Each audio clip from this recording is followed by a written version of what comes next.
going on in the background. Hey everybody, welcome back to another production from the Open Source Office. Of course, I'm Tex. I'm the Open Source Program Manager here at Intersect. I'm joined by Kevin Hammond and Sam Leathers.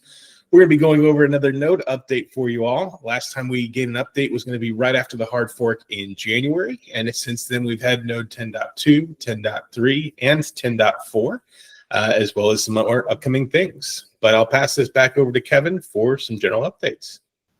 Yeah, so the Node team has been on fire, Tex, as I guess you've been noting. So having got the Plomin Hard Fork release out, having got through that, we've had a bit of free reign to go ahead and deal with various issues that have been in the backlog for a while. So with Node 10.2, we had the first release of Ouroboros Genesis. This has been developed by Tweak, integrated in Node version 10.2. And what Ouroboros Genesis does is to allow nodes to bootstrap from the network rather than from the relay nodes, the core relay nodes that we currently have been doing. So this is another step in the decentralization journey, which is very important.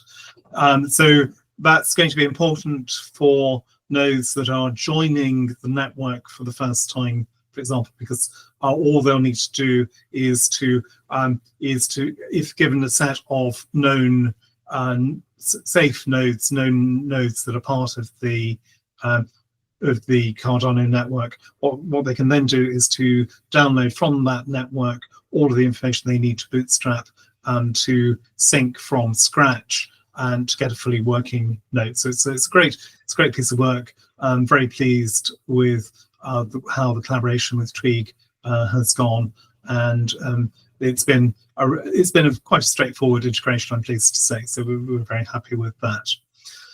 So that's been the main feature of 10.2.1. There's also been some improvements to the tracing system. This is particularly interesting to the stateful operators, people who are running a node professionally. So do take a look at the new tracing system. Do let us know if there are any issues that you spot there. We've had a few come up, and the team has been working to improve those. So that was 10.2. Then with Node version 10.3, the focus has been on dealing with some technical debt that we've had come up over the last few years. So we have to focus a lot on improving the performance of the node. A shout out to the Ledger team, who've made great strides in that. I can't remember where the numbers came out at the end, Sam, but we're getting something like 10 or 20% overall performance improvement, I think, with 10.3 in real world use. Yeah. So 10% to 20% maybe doesn't sound like a lot to people who aren't in the industry, but trust me, that is a major piece of work, a major performance improvement that's been made. A lot of work gone into doing that. And the key thing with that 10 to 20% is where that's going to go is it's going to give us room to adjust protocol parameters. So the parameter committee is currently discussing what we can change on chain, basically, for protocol parameters to make things better for users and dApps. Exactly. So these could be things like more margin for polluted scripts, so more CPU cycles, or probably what the demand has been for is increase in the so-called memory unit limits, which governs how large a dApp you can run. But potentially also there's margin here to do, well, there's margin here to do other things too. Might be some margin to, for example, increase the block size if that's where the demand is, or which would then allow more transactions in a block, or more polluted scripts in a block. So there are all kinds of ways this can be used. So it's a great thing to have done. And from a technical perspective, we're also pleased to be able to retire GHC 8.6, I think it was, that we were using. 8.10. 8.10. 8.10. And the 10.3 node basically still compiled with GHC 8.10, but we also added the ability to compile with GHC 9.6, and we changed the default to GHC 9.6. But 10.4 and 10.5 basically are where you're actually seeing the compatibility being completely broken on those and dropping. So the future one, 10.5, is basically going to be GHC 9.6 only, because there are breaking changes in there that it will no longer compile on GHC 8. So this is under the hood change. It means that we're on a much more modern version of the GHC compiler. And one of the big advantages of the team is that we then have much fewer compatibility issues to deal with. So it's going to help the speed of development, as well as bringing various improvements. There are some performance improvements coming from GHC 9.x, as well as from the ledger improvements. So this is a good move. Something we've been wanting to do for quite a long time, but it was just too risky to do with the Plomin Hard Fork coming up. And there's more in the pipe. There's more ledger improvements coming along. So I mean, they've already identified other places where they can increase performance, and it's just a matter of getting that stuff integrated to the top level of the node and benchmarking it to see how much it actually increases it. But we're looking really good right now with improving the Preos protocol to be able to handle more demand. So that's really all I think there is to say about 10.3. Maybe someone will have something else to add to that. 10.4 is about to be promoted. By the time you see this video, it should be promoted to a mainnet release. And with 10.4, what we've been able to do is to release the first version of the UTXO HD implementation. So this again is something that's been in the works for a long time, something that's backed up by all of the governance work that we've been doing. But what that does is to first of all, it allows a uniform memory interface, so to allow users to choose between either storing data in memory, what the UTXO set, one of the major data structures within the node, can either be stored in memory or it can now be stored in SSD. The HD is a slight misnomer because what we're expecting is you'll probably need an SSD to take full advantage of the implementation. We're expecting that hard disks probably won't have all the performance, certainly, that SPOs need for the out-of-memory storage solution. But SSD, the system's been designed very much with SSDs in mind. And what it should be called out there that basically the in-memory solution is the only thing SPOs should currently be using. We used a little bit of a shortcut with the UTXO HD implementation, where we used an off-the-shelf LMDB implementation, LMDB storage for the lower level storage of how things work, and it's not performant enough for Cardano. There is another piece of work permission that's been worked on for like the last year and a half called LSM, which is fancy computer science lingo, log structured merge trees. And it's a custom built data layer for Cardano that WellTyped did for us.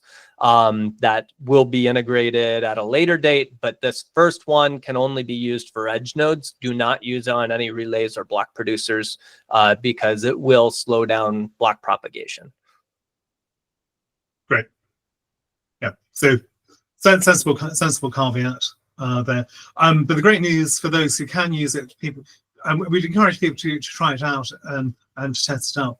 So the great news is that the results we've seen show that with this out-of-memory storage solution, you can dramatically reduce the in-memory footprint of the node.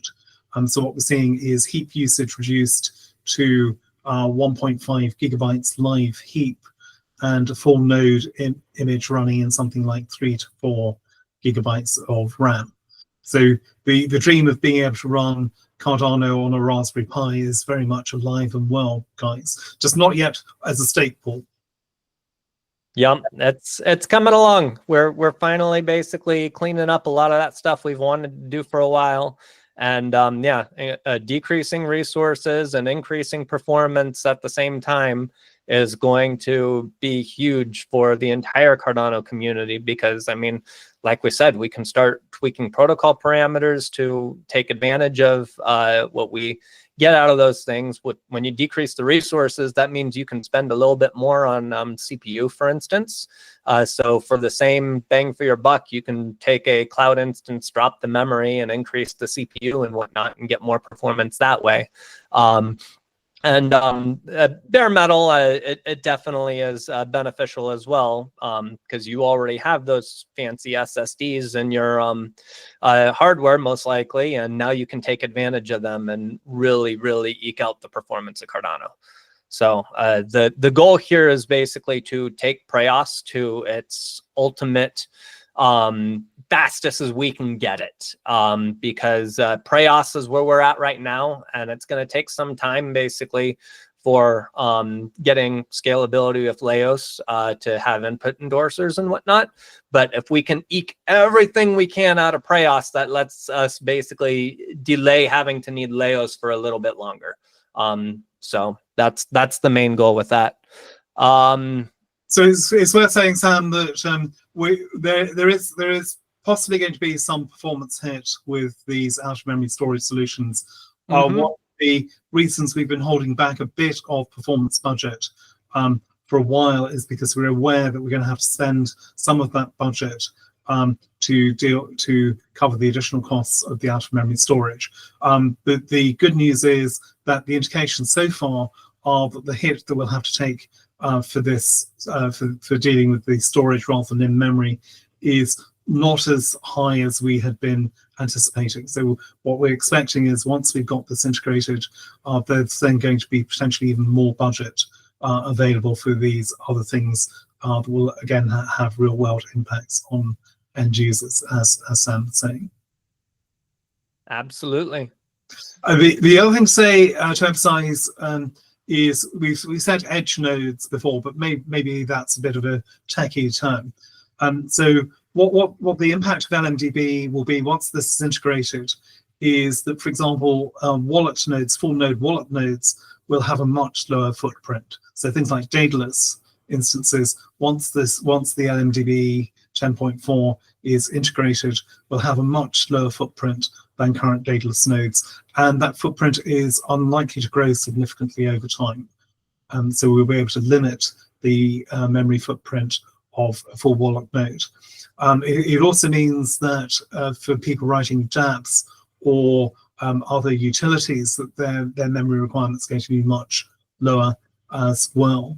And I believe it's also going to have an impact on DB sync, Sam. So we're expecting the memory usage for anyone who's needing to run a DB sync instance to be significantly lower as well. Yeah, so it's a general win for a lot of people in the ecosystem. There will need to be some more re-architecting done with DB Sync to take advantage of it. But yes, in the future, we do expect that DB Sync will be able to run with UTXO HD, either LMDB or LSM, depending on when it's done, and we can drastically reduce the resources necessary. Yeah, so that's the main thing that's come out in 10.4, and there've also been various bug fixes that have been going on text, some of which you're aware of. So we've been doing various bug fixes with the Node releases. The next version of the Node, 10.5, what we're expecting there will be various network improvements. Sam, do you want to say anything about those? Anything you can say about them?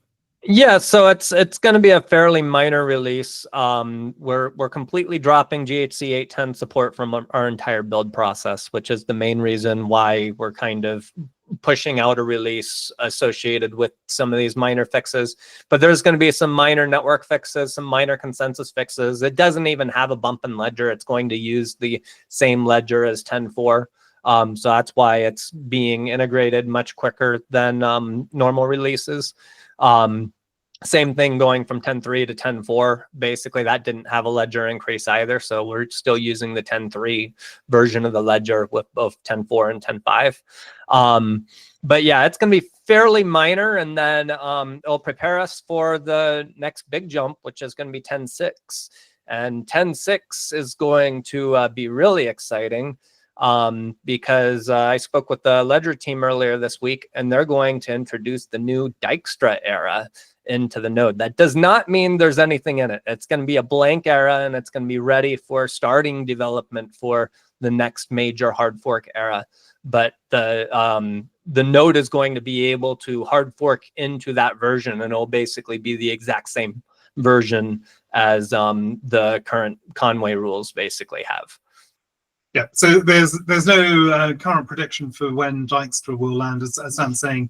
There's no definitely defined content for Dijkstra at this point in time. Well, what's interesting here is we have like the node diversity piece going along at the same time. So we have like the Amaru people building a node. We have the Go people. We have Michele building the TypeScript one.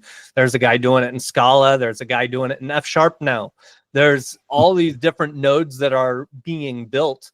So as we get into this new phase where we have multiple nodes, especially once any of those reach block production capability and can run on the network, there's going to have to be discussion within the community of all those node builders of what we're going to focus our time on building for that era. And really outline that way ahead of time so all these node builders can get together and figure out how they're going to do it. So in essence, it's probably going to slow down development, but that's not necessarily a bad thing. We're going to be more meticulous. The community is going to have a lot more input into what goes into it. The main thing we're focusing right now from the Haskell side and the Ledger is how to implement the nested transaction stuff in the Dijkstra era. We're going to start working on that. And then, I mean, after we know what's going into it, we'll have a good estimate, but sometime next year, probably we'll have another major era ready to fork. Again, that's dependent on what goes into it. If a lot of stuff goes into it, it might be a lot longer than a year to develop, but we'll figure that out as we go. Yeah, and as Sam's hinting, if we do have multiple nodes to consider, even if they're validators and not block producers, what we'll need is to coordinate the hard forks very carefully. So we need to make sure that when we get to the point that we're executing a hard fork, that enough of the nodes that are out there will be able to cross that hard fork boundary. So it's going to be an interesting and exciting time. One that's going to need very careful community involvement, orchestrated by Intersect, of course. So just one final point to wrap up on, if that's okay, Tex, which is to say, so UTXO-HG and Genesis, these are exciting new features.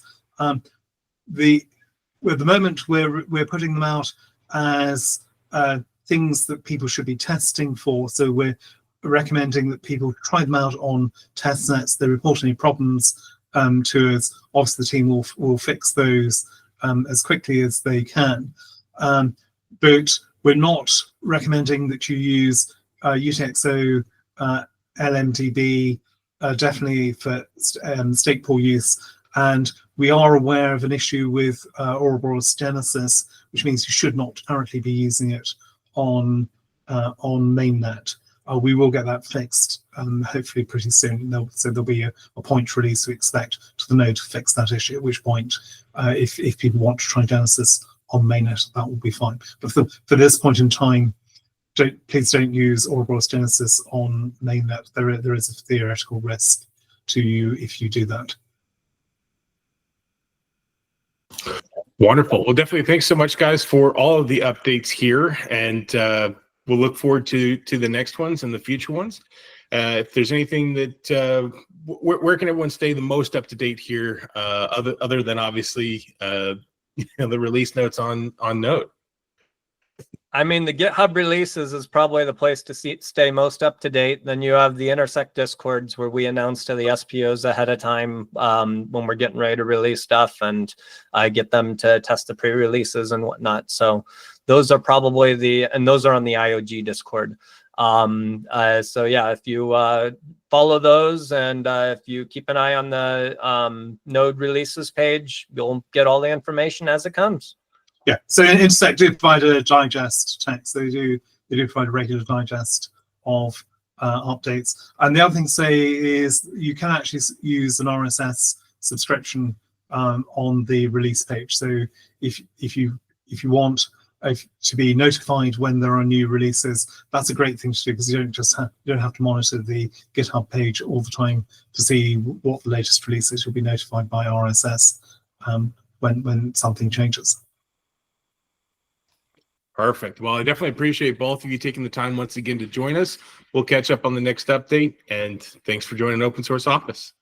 Thank you very much. Kevin. Thank you, Tex.